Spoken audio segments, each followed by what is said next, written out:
তো আমরা আজকে একাদশ শ্রেণীর বাংলা প্রথম পত্রে বিলাসী গল্প নিয়ে আমরা আলোচনায় যাচ্ছি। বিলাসী গল্প লিখেছেন শরৎচন্দ্র চট্টোপাধ্যায়। আজকে থেকে প্রায় 100 বছর আগে, 102 বছর আগে 1918 সনে শরৎচন্দ্র চট্টোপাধ্যায় এই বিলাসী গল্পটি লিখেন। একটি গল্প, গল্প মানে কিচ্ছা। তোমরা গল্পটা পড়ে নিজের ভাষায় গল্প, নিজের বাবা মাকে বা ছোট ভাই বোন যারা থাকে তাদের সাথে এটাকে গল্প বানিয়ে গল্প বলার চেষ্টা করো, তাহলে দেখবে খুব সহজ একটি গল্প। তো গল্পে যাওয়ার আগে আমরা একটু লেখক সম্পর্কে কথা বলবো, কারণ যে কোনো গল্পে লেখকের দৃষ্টিভঙ্গি, লেখকের সমকাল, লেখকের জীবন কিভাবে উঠে আসে সেই বিষয়টি আমরা দেখব। তো বিলাসী গল্প লিখেছিলেন শরৎচন্দ্র চট্টোপাধ্যায়। এই শরৎ এবং চন্দ্র দুটো কিন্তু একসাথে। শরৎচন্দ্র আলাদা না, যদিও শরৎ এবং চন্দ্র সমাসবদ্ধ হয়ে গেলে হয় শরৎচন্দ্র চয়ে চয়ে, কিন্তু শরৎচন্দ্র নিজে এভাবেই লিখতেন শরৎচন্দ্র। তো তিনি তার বানানটা যেভাবে লিখতেন আমাদের এভাবেই লিখতে হবে। শরৎচন্দ্র এক শব্দ। শরৎকালের যে চন্দ্র, ষড় ঋতুর মধ্যে একটা ঋতু শরৎ, শরৎকালের যে চন্দ্র সেটা হলো শরৎচন্দ্র। আর চট্টোপাধ্যায় হচ্ছে তার বংশগত উপাধি। তাইলে শরৎচন্দ্র চট্টোপাধ্যায় জন্ম নিয়েছিলেন 1876-এ। তোমাদের বইয়ের লেখক পরিচিতির মধ্যে তোমরা এটা পাবে। তো শরৎচন্দ্র জন্ম নিয়েছিলেন এক দরিদ্র পরিবারে, বেড়ে উঠেছিলেন তার মামার বাড়িতে। মামার বাড়িতে বেড়ে ওঠার মধ্যেও তিনি যখন কলেজে পড়ছেন, তোমাদের মতো ইন্টারমিডিয়েটে যখন পড়ছেন, উচ্চ মাধ্যমিক পর্যায়ে কলেজে পড়ছেন, সেই কলেজেই তার এক বন্ধু ছিল, বন্ধুর বাবা ছিলেন ম্যাজিস্ট্রেট। বন্ধুর সাথে তার যোগাযোগ, বন্ধুর সাথে বন্ধুর বাড়িতেও যাওয়া হতো। বন্ধুর ছোট বোনও কবিতা লিখত, তিনিও ওই সময় একটু কবিতা, গল্প, গদ্য এগুলো লিখতেন, এবং সেগুলো নিয়ে ওই ম্যাজিস্ট্রেটের পরিবারে একটি দেয়াল পত্রিকা বেরোতো বিভিন্ন দিবস উপলক্ষে, কালী পূজাতে, সরস্বতী পূজাতে, দুর্গা পুজোতে, পয়লা বৈশাখে, এবং এরকম বিভিন্ন উপলক্ষে দেয়াল পত্রিকা তারা তৈরি করতো। এই দেয়াল পত্রিকায় সবাই মিলে কাজ করতো, তাদের লেখা ছাপা হতো, এবং যারা একসাথে কাজ করতো তাদের মধ্যে একটি চমৎকার বন্ধুত্ব গড়ে ওঠে। এরকম এক সময়ে ওই পরিবারটি, অর্থাৎ ম্যাজিস্ট্রেটের পরিবার, ওখান থেকে ট্রান্সফার হয়ে যায়। ম্যাজিস্ট্রেটের পরিবার যখন ওখান থেকে ট্রান্সফার হয়ে যায়, তার ছেলে মেয়েও ওখানে থাকে না। হঠাৎ করে শরৎচন্দ্র একটু বন্ধুহীন হয়ে যায়। বন্ধুত্ব তার মধ্যে হয়তো ভালোবাসাও ছিল, কেমন সে যাই হোক। তো এই পরিবেশের থেকে এবং পারিবারিক দারিদ্র এই সবকিছু মিলিয়ে তিনি আর ওখানে পড়াশোনা কন্টিনিউ করলেন না। সন্ন্যাসীর বেশে অনেকটা সন্ন্যাসী হয়ে গেলেন। যেরকম প্রেমে পড়ে সংসার, এই বিয়ে করলে মানুষ সংসারী হয়, আর ব্যর্থ হলে যেরকম সন্ন্যাসী হয়ে যায়, বিভাগী হয়ে যায়, সংসার বিভাগী হয়ে তিনি ঘুরে বেড়াতে বেড়াতে চলে গেলেন মায়ানমার। মায়ানমারে গিয়ে, আজকের মায়ানমার তৎকালীন বার্মাতে গিয়ে, রেঙ্গুন শহরে গিয়ে তিনি চাকরি পেলেন একটি রেলওয়ে ইয়েতে, অ্যাকাউন্টেন্ট হিসেবে। রেলওয়ে অফিসের অ্যাকাউন্টেন্ট হিসেবে চাকরি গ্রহণ করলেন, সেখানে বিয়েটাও করলেন, সংসার জীবন যাপন করলেন, পাশাপাশি হোমিওপ্যাথি চিকিৎসাও, হোমিওপ্যাথি বিষয়ে পড়াশোনা করে হোমিওপ্যাথি ডাক্তারিও করতেন। সে সময়ে প্লেগ রোগের আবির্ভাব ঘটে। প্লেগ রোগের কারণে প্লেগ রোগীদের চিকিৎসা করতে গিয়ে তিনি নিজে রোগে আক্রান্ত হন, এবং সেই রোগ এসে তার পরিবারও ছড়ায়, তার স্ত্রী সন্তানরাও মারা যায়। এক পর্যায়ে তিনি সেখান থেকে পালিয়ে কলকাতায় চলে আসেন, রেঙ্গুন থেকে পালিয়ে কলকাতায় চলে আসেন, এবং কলকাতায় বসবাস করে তিনি তার সাহিত্য চর্চা চালিয়ে যান। তো এর আগে যে বিষয়টি হয়েছিল, ওই রেঙ্গুনে থাকা অবস্থায় তিনি একটা পত্রিকার গল্প প্রতিযোগিতায় তার মামা তাকে চিঠি লিখেন যে ওই প্রতিযোগিতায় তার মামা একটি গল্প পাঠাতে চান। তিনি মামার পক্ষ থেকে মামার জন্য একটি গল্প লিখে পাঠান। এই গল্পটা ওই প্রতিযোগিতায় ফার্স্ট হয়ে যায়। শরৎচন্দ্র লিখলেন গল্প, পাঠালেন তার মামার কাছে, মামার নামে গল্পটি প্রকাশ হয়েছিল। কিন্তু যখন ফার্স্ট হয়ে গেল গল্পটি, তখন মামা চিন্তা করলে যে এবার তো আমাকে এরকম গল্প আরোই লিখতে হবে, এটা তো আমার পক্ষে সম্ভব নয়। তিনি সত্যিটা জানিয়ে দিলেন যে এটি তার লেখা না, শরৎচন্দ্রের লেখা গল্প। তাহলে শরৎচন্দ্র তার নিজের গল্প, প্রথম যে গল্পটি পুরস্কৃত হয় সেই গল্পটি, মন্দির গল্পটি, তার মামার নামে প্রকাশিত হয়েছে। পরে তিনি তার মামা তাকে সত্যটা স্বীকার করেন, অর্থাৎ তার প্রকাশিত প্রথম গল্প মন্দি, এবং এটা পুরস্কৃত হয়। এরপরে তিনি আরো অনেক গল্প লিখেন এবং কবিতা লিখেন, গল্প এবং উপন্যাস লিখেন, এবং বাংলা সাহিত্যের অপরাজেয় শিল্পী উপাধি পান। বঙ্কিমচন্দ্রের পর রবীন্দ্রনাথ, রবীন্দ্রনাথের পর শরৎচন্দ্রের যদিও, কিন্তু শরৎচন্দ্র হয়ে ওঠেন বঙ্কিম রবীন্দ্রনাথের চেয়ে অনেক বেশি সাধারণ মানুষের পাঠ্য, সহজ সরল ভাষায়। এবং শরৎচন্দ্র এক জায়গায় বলেছিলেন যে রবীন্দ্রনাথ উপন্যাস গল্প লিখেন আমাদের জন্য, আর আমরা লিখি সাধারণ মানুষের জন্য। খুব সহজ সরল ভাষায় শরৎচন্দ্র গল্প লিখেন। তোমরা দেবদাস সিনেমার নাম শুনেছো, পার্বতী দেবদাসের যে কাহিনী, সেই কাহিনীর যে ঘটনাগুলো সেটা কিন্তু শরৎচন্দ্রের লেখা উপন্যাস থেকেই নেওয়া হয়েছিল, পার্বতী দেবদাসের যে ঘটনাগুলো। তো সুতরাং শরৎচন্দ্র একদম একজন বিখ্যাত গল্পকার। তার একটি গল্প আমরা উচ্চ মাধ্যমিক শ্রেণীতে পড়ব, এবং গল্প পড়তে গিয়ে যে বিষয়টি আমরা দেখব, যে গল্পটাকে আমরা আগের গল্পের ক্লাসে বলেছিলাম যে একটি গল্পকে কয়েক রকম করে বলা যায়। কি রকম? একটা হচ্ছে গল্পের কেন্দ্রীয় চরিত্র বা গল্পের প্রধান চরিত্র গল্পটি বলবে, আরেকটি হচ্ছে প্রধান চরিত্রের পাশের দ্বিতীয় অপ্রধান চরিত্র গল্পটি বলবে, আরেকটি প্রধান চরিত্র এবং অপ্রধান চরিত্র নায়ক নায়িকাকে কেউ না বলে গল্পটি আরেকজন ব্যক্তি বলবে, সে ওখানে উপস্থিত থাকবে। দৃশ্যগুলো আরেকটি হচ্ছে এরা কেউ গল্প বলবে না, লেখক নিজেই গল্প বলে যাবেন। যেমন এর আগে আমরা অপরিচিতা গল্প পড়েছিলাম। অপরিচিতা গল্পের নায়ক হচ্ছে অনুপম আর নায়িকা হচ্ছে কল্যাণী, গল্পটা বলে যাচ্ছে অনুপম।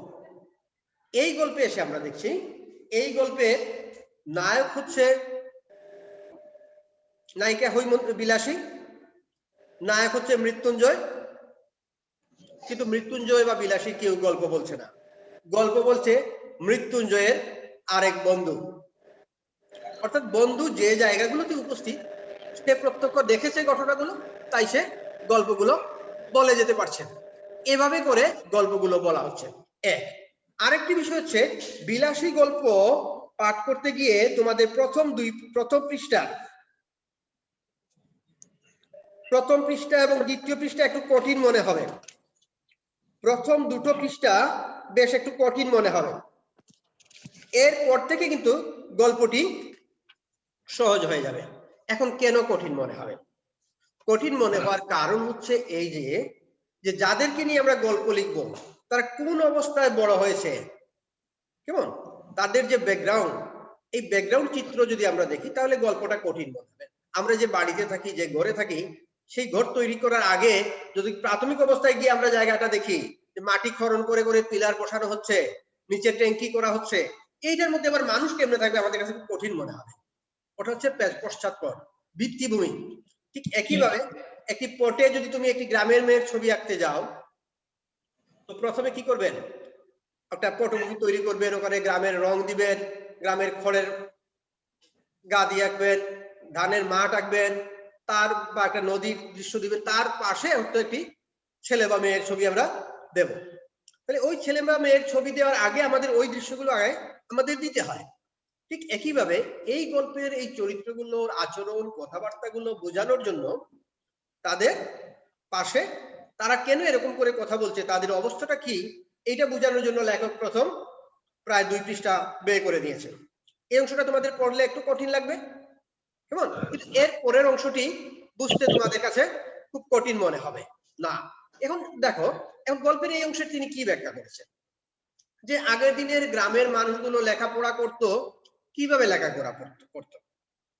এখন মনে করো যে আনোয়ারা থেকে বা শিলাইগোড়া থেকে বা আরো দূরে থেকে বা চাতুরি থেকে একটা ছেলে বা মেয়ে এই যে সিএফএল যদি এসে পড়াশোনা করে, এখন তো গাড়ি আছে, তোমরা সিএনজিতে করে চলে আসছো ঝটপট করে, ওই সময় তারা হেঁটে হেঁটে আসছে অথবা আরো দূরে থেকে আসছে।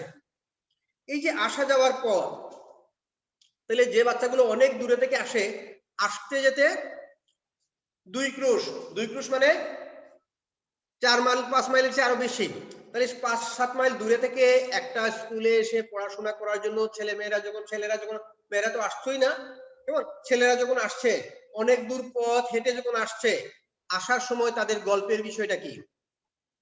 আসা যাওয়ার পথে নিশ্চয়ই পড়াশোনা নিয়ে গল্প করে না, বন্ধুরা যখন গল্প করে তখন আরো নানা বিষয় নিয়েই তারা গল্প করে।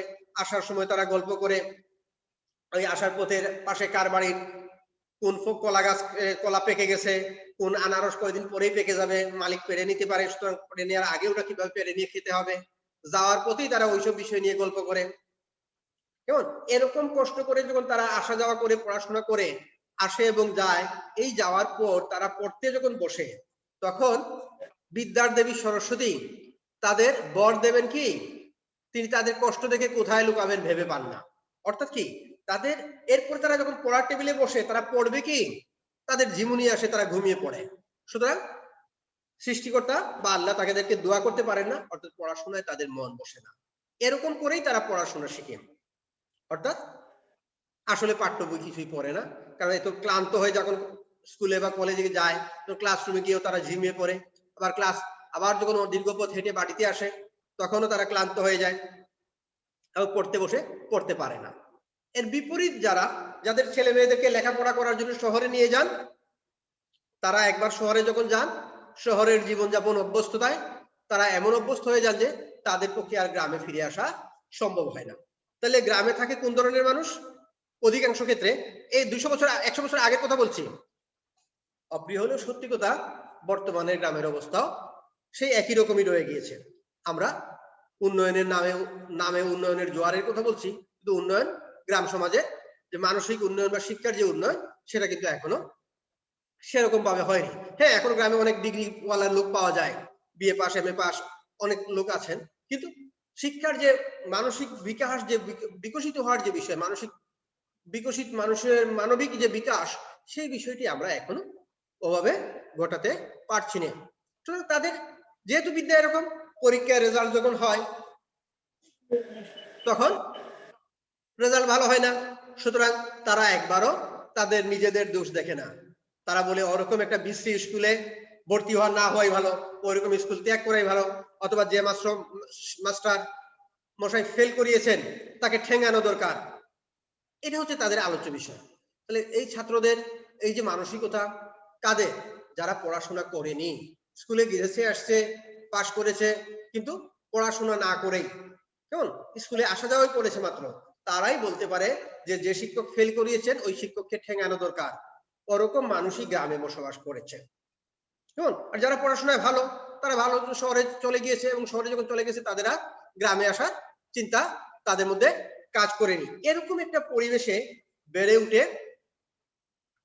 বিলাসী এবং মৃত্যুঞ্জয়। তাহলে এটা হচ্ছে তার চারপাশের পরিবেশ।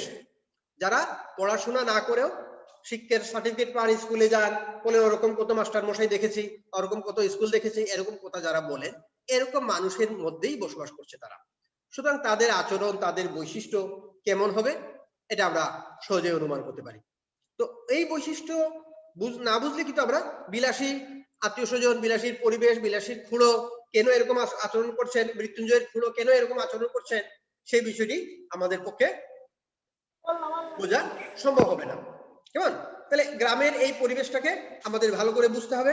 আমি প্রথম পৃষ্ঠার কিছু অংশ তোমাদের পড়ে শোনাচ্ছি, পুরোটা পড়া যাবে না। পাকা 2 ক্রুশ পথ হাঁটিয়া স্কুলে বিদ্যা অর্জন করিতে যাই। গল্পের একটি পার্শ্ব চরিত্র সেই কথাটুকু বলছে। আমি একা নই, 10-12 জন। এত দীর্ঘ পথ একা একা হেঁটে যাওয়া যায় না, পথে আরো অনেকে যোগ হয়, এরকম 10-12 জন একসাথে যায়। যাহাদের বাটি পল্লী গ্রামে, যাদের বাটি মানে বাড়ি গ্রামে, তাহাদের ছেলেদের 70-80 জনকে এমনি করিয়া বিদ্যা লাভ করিতে হয়। 80 জন এইভাবে বিদ্যা লাভ করেন, আর 10% যায় না, আর 10% শহরে চলে যায়। ইহাতে লাভের অঙ্কে শেষ পর্যন্ত একেবারে শূন্য না পড়িলেও যাহা পড়ে তাহাতে হিসাব করিবার পক্ষে এই কটা কথাই চিন্তা করিয়া দেখিলেই যথেষ্ট হইবে। যে কি কথা চিন্তা করতে হবে দেখো, ছেলেদের সকাল 8টার মধ্যে বাইর হইয়া যাতায়াতে 4 ক্রুশ পথ ভাঙিতে হয়। 4 ক্রুশ মানে যেতে 2 ক্রুশ, আসতে 2 ক্রুশ, 4 ক্রুশ মানে 8 মাইল নয়, 4 ক্রুশে 8 মাইল নয়, ঢের বেশি। তারপর বর্ষার দিনে মাথার উপর মেঘের জল, পায়ের নিচে 1 হাঁটু কাদা। যে রাস্তা, সেই রাস্তাটাও গ্রামের আলপথ, এরকম পিচ ঢালাই পথ নয়, সুতরাং রাস্তাতে কাদা। এবং গ্রীষ্মের দিনে জলের বদলে কড়া সূর্য এবং কাদার বদলে ধুলার সাঁতার দিয়া স্কুল ঘর করিতে হয়। সেই দুর্ভাগা বালকদের মা সরস্বতী খুশি হইয়া বর দিবেন কি? তাহাদের যন্ত্রণা দেখিয়া কোথায় যে তিনি লুকাইবেন ভাবিয়া পান না। তাহলে এরকম পথ আসা যাওয়া করে যে কথাগুলো আমরা বললাম, তাদেরকে বিদ্যার দেবী সরস্বতী বা সৃষ্টিকর্তা দোয়া করবেন কি? তাদের কষ্ট দেখে তিনি কোথায় লুকাবেন ভেবে পান না। তারপরে এই কৃতবিদ্য শিশুর দল এইরকম করে পড়াশোনা যারা শিখেছে তারা বড় হইয়া একদিন গ্রামেই বসুন আর কুদার জ্বালায় অন্যত্রই যান। কেউ গ্রামে থাকে, আবার কেউ কুদার জন্য কাজ করতে অন্য দেশে যায় বা অন্যত্র যায়। তাদের চারক্রুশ হাঁটা বিদ্যার তেজ আত্মপ্রকাশ করিবেই করিবে। তারা তো স্কুলের পড়া শিখে নাই, বই পড়া শিখে নাই। ওই যে চারক্রুশ হেঁটে গিয়েছিল, হেঁটে আসছিল, আসার সময় যেসব বিষয় নিয়ে গল্প করেছিল সেগুলোই তাদের মধ্যে প্রকাশ পায়। কেহ কেহ বলেন শুনিয়াছি, আচ্ছা যাদের কুদার জ্বালা তাদের কথা না হয় নাই ধরিলাম, কিন্তু যাদের সে জ্বালা নাই তেমন সব ভদ্রলোকী বা কৃষকে গ্রাম ছাড়িয়া পলায়ন করেন। বলছে যারা ক্ষুধার্ত, গ্রামের সম্পদ সহায় সম্পদ নেই, তারা না টাকা রোজগারের জন্য শহরে যায়, যাদের গ্রামে অনেক জমি আছে, জমিদারি আছে, তারা কেন শহরে পালায়? তারা বাস করলে তো পল্লীর এত দুর্দশা হবে না। সেসব মানুষ যদি গ্রামে থাকতো, তাহলে গ্রামে কিছু শিক্ষিত মানুষ থাকতো, তাহলে গ্রামের এই অবস্থা হইতো না। এখন কেন বলছেন, কেন গ্রামে থাকে না সে কথা বলছেন। ম্যালেরিয়া কথাটা না হয় নাই পড়লাম, গ্রামে ম্যালেরিয়ার উপদ্রব, মশামাছির উপদ্রব, রোগ বেশি হয়, এটা সেটা। কিন্তু ওই চারক্রুশ হাঁটার জ্বালায় কত ভদ্রলোকী যে ছেলেপুলে লইয়া গ্রাম ছাড়িয়া শহরে পালান, তাহার আর শঙ্কা নাই। গ্রামে যেহেতু ভালো স্কুল নেই, অনেক দূরে স্কুল, যাতায়াত ব্যবস্থা নেই, ছেলে মেয়েদের পড়াশোনার জন্য তারা শহরে চলে যান। তারপর একদিন ছেলেপুলের পড়াও শেষ হয় বটে, তখন কিন্তু শহরের সুখ সুবিধা রুচি লইয়া তাহাদের আর গ্রামে ফিরিয়ে আসা চলে না, তাদের পক্ষে আর গ্রামে ফিরে আসা সম্ভব হয় না। কিন্তু থাক এ সকল বাজে কথা। স্কুল যাই, এটা হচ্ছে আগের তাদের এই গ্রামের মানুষের অবস্থা। তিনি এবার বলছেন, স্কুল যাই দুগ্রুশের মধ্যে, এমনও দু তিনখানা গ্রাম পার হইতে হয়। কার বাগানে আম পাকিতে শুরু করিয়াছে, কোন বনে বৈশি ফল অপর্যাপ্ত ফলিয়াছে, কার গাছে কাঁঠাল পাকিল বলিয়া কার বর্তমান রম্বার কাঁদি, বর্তমান রম্বা এক ধরনের কলা, কাটিয়া লইবার অপেক্ষা মাত্র, কার কান আছে জুপের মধ্যে আনারসের গায়ে রং ধরিয়াছে, কার পুকুর পাড়ের খেজুর মতি কাটিয়া খাইলে ধরা পড়িবার সম্ভাবনা নাই। এসব খবর লইতেই সময় যায়। কিন্তু আসলে যা বিদ্যা, কামস্কাটকার রাজধানীর নাম কি এবং সাইবেরিয়ার খনির মধ্যে মেলে রূপা মেলে না সোনা মেলে, এ সকল দরকারি তথ্য অবগত হইবার ফুরসতি মেলে না। কোনটার রাজধানী কোন জায়গায়, কোন খনিতে কি পাওয়া যায়, সেই যে ভূগোল ইতিহাসের তথ্য, এগুলো শেখার তাদের সময় থাকে না। কাজেই এক্সামিনের সময় অ্যাডেন কি জিজ্ঞাসা করিলে বলি পার্সিয়ার বন্দর। এক দেশের শহরের কথা বললে আরেক দেশের বন্দরের নাম বলে দিই আমরা। আর হুমায়ুনের বাপের নাম জানিতে চাইলে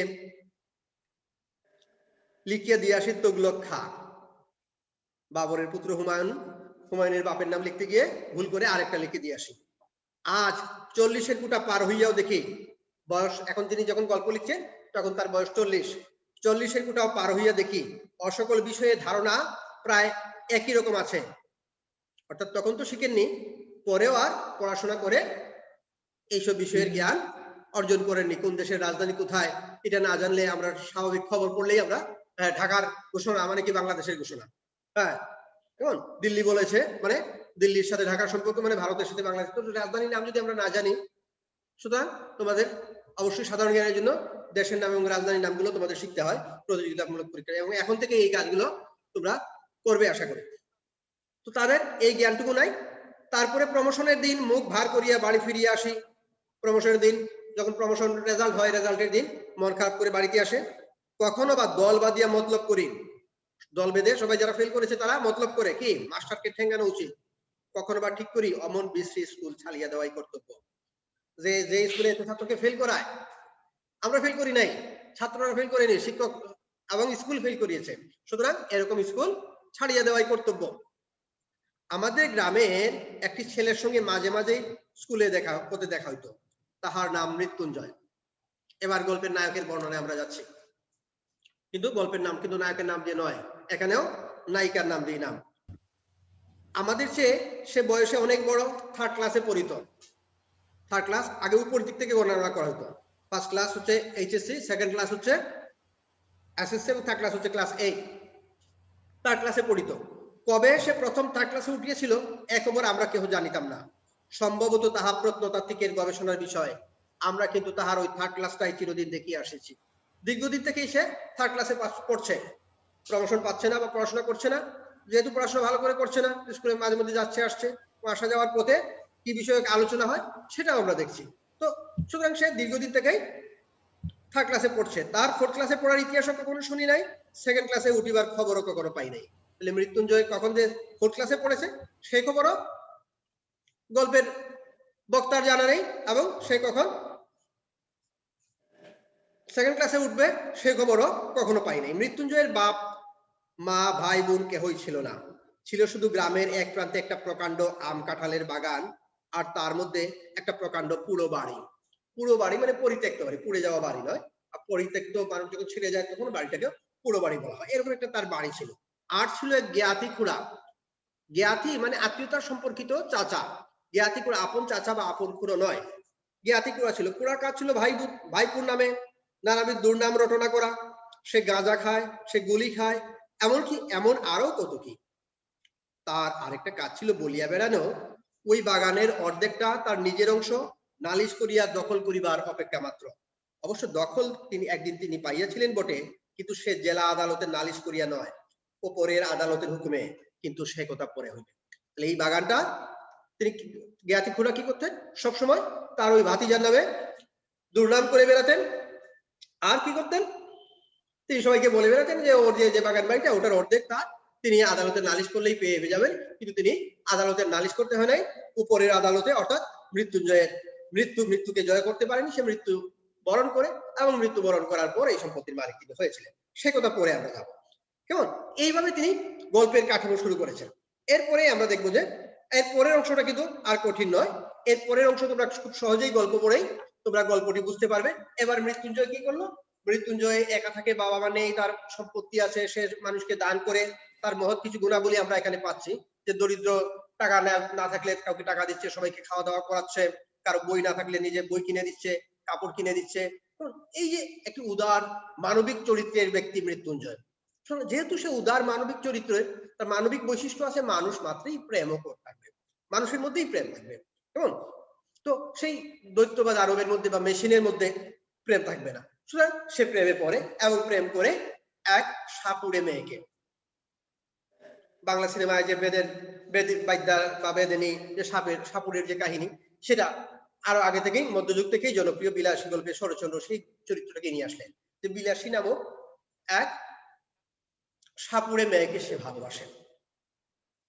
এবার তাদের এই ভালোবাসার কাহিনী, এই ভালোবাসার বিষয়গুলো নিয়েই কাহিনীটি গড়ে ওঠে। এবার তারা বিয়ে করে, কেমন, কিন্তু তার পুরো সব গ্রাম পাড়া প্রতিবেশী সেটা নিন্দা করে, যে বিলাসীর সাথে যদি প্রেম করতো, একসাথে থাকতো, সেটাও অপরাধ ছিল না, কিন্তু তার হাতের ভাত খেয়েছে, অন্য পাপ, বাপরে বাপ। অর্থাৎ বিলাসীর সাথে বিলাসীর রান্না করা অন্য খাবার খাওয়া যেত, চা খাওয়া যেত, পাঠার মাংস খাওয়া যেত, রুটিও খাওয়া যেত, কিন্তু ভাত খেলে নাকি পাপ হয়। অথচ বাঙালির প্রধান খাদ্য ভাত, ভাতের সাথেই নাকি অপবিত্রতার সংযোগ। বিলাসীর সাথে যদি সে একসাথে বসবাস করতো তাহলেও অপরাধ ছিল না, কিন্তু ভাত খেয়েছে, বিলাসীর হাতে রান্না ভাত খেয়েছে, তাতেই তার অপরাধ বেশি। কেন এরকম তারা চিন্তা করছে সেটাই তিনি আগে বলে দিয়েছেন। তাদের ওই যে পড়াশোনার অবস্থা, তাদের পড়াশোনার মান ওরকম বলেই তারা ওরকম চিন্তা করছে। এবার বিলাসীর মধ্যে মহৎ গুণ আমরা দেখি, যে বিলাসী যে অবস্থায় ছিল, বিলাসীর সাথে বিয়ে করার পর বিলাসী বলছে যে সাপুড়ে বৃত্তি ছেড়ে দেওয়া দরকার। সে সাপুড়ে পরিবারে বড় হয়েও সে মৃত্যুঞ্জয় বলতে সাপুড়ে যে কাজ সেটা হচ্ছে লোক ঠকানো। কারণ সাপুড়েরা সাপ ধরে কি করে, সাপের মাথায় গরম কাঠি দিয়ে সেক দেয়, এতে করে সাপুড়ে সাপ মাথা নুয়ে ফেলে, ফোনা নুয়ে পড়ে। তারপর যে কোনো জিনিস দেখালেই সাপ মনে করে ওই গরম কাঠি দিয়ে সেক দিচ্ছে বলে মাথা নুয়ে ফেলে, এবং ওটা দেখিয়ে মানুষের কাছে তারা তাবিজ বিক্রি করে। এবং তাবিজ যে পুরো মিথ্যে সেটা শরৎচন্দ্র আজকে থেকে 100 বছর আগে বলে দিচ্ছেন এই গল্পের মধ্য দিয়ে। বিলাসী তার স্বামীকে সাপুড়ি বৃত্তি থেকে রক্ষা করে, এবং এটা করার দরকার নাই বলে নিয়ে আসে, এটা একটা দিক।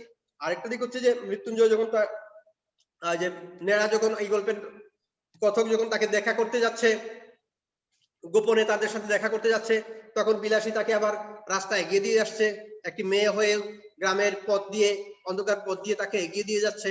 যেমন এই যে সাহসিকতা, বিলাসী চরিত্রের এই বৈশিষ্ট্য, এটি বিলাসী চরিত্রের মধ্য দিয়ে উঠে এসেছে। তার সততা, তার সাহসিকতা, পরোপকারিতা, এটা একটা দিক। কেমন? আবার আরেকটা দিক হচ্ছে তার জন্মপের সাথে সাথে যে তার যে বৈশিষ্ট্য, যখন বিলাসীকে মৃত্যুঞ্জয়কে সাপ ধরতে মানা করছে, তারপর মৃত্যুঞ্জয় একদিন সাপ ধরতে যাচ্ছে এবং বিলাসীর সাথে গিয়ে যখন সাপের গর্ত থেকে যখন বলছে এরা একটা সাপ দেখছে, তখন ওই গর্তের মধ্যে যখন কাগজের টুকরো দেখা গেল, সাথে সাথে বিলাসী বলছে, বাবু সাবধানে, আমি বলছি সাপ কিন্তু একটা নয়। তাহলে একটা কাগজের টুকরো দেখে সে বুঝতে পারছে যে সাপ একটি নয়। কিভাবে বুঝতেছে? অর্থাৎ মানুষ নয়, শুধু যে কোনো পশু বা যে কোনো প্রাণী যখন ভালোবাসে তখন সে সংসার রচনা করে, বাসা তৈরি করে। আর এই কাগজের টুকরো, খড়কুটো, এগুলো হলো সাপের বাসা তৈরি করার উপকরণ। যখন সে দেখছে বাসা তৈরির উপকরণ আছে, সুতরাং এখানে দুটো সাপ আছে। আর যখনই দুটো সাপ আছে, যখন একটাকে ধরতে যাওয়া, যদি একটা সাপ থাকতো, একটা সাপ ধরার সময় পালাতো, কিন্তু যখন দুটো সাপ থাকবে, একটিকে ধরতে গেলে আরেকটি এসে ছোবল মারবে এবং মৃত্যুঞ্জয় সাপের ছোবলে মারা যায়। তারপর যে বিলাসীর যে জীবনের অবস্থা এবং বিলাসী যে শেষে আত্মহত্যা করে, কেমন, এবং এই আত্মহত্যাকে শরৎচন্দ্র কিভাবে সমর্থন করছেন, এই সমাজের বিরুদ্ধে প্রতিবাদের হিসেবে, যদি ধর্মীয়ভাবে আত্মহত্যা সমর্থনযোগ্য নয়, কিন্তু শরৎচন্দ্র এই গল্পে বিলাসী আত্মহত্যাকে কিভাবে সমর্থন করছেন, এই বিষয়গুলো একটু মনোযোগ দিয়ে তোমরা পড়বে এবং এই বিষয়ে পড়ে তোমরা এটার উপর আলোচনা করবে এবং এই বিষয়ে আমরা পরবর্তী আরেকটি ক্লাসে বা এখানে তোমাদের এই ক্লাসটা আমরা যখন ইয়েতে দেবো, সেখানে তোমরা তোমাদের সমস্যাগুলো তুলে ধরবে। সবাইকে ধন্যবাদ। আজকের ক্লাস আমরা এখানে শেষ করছি।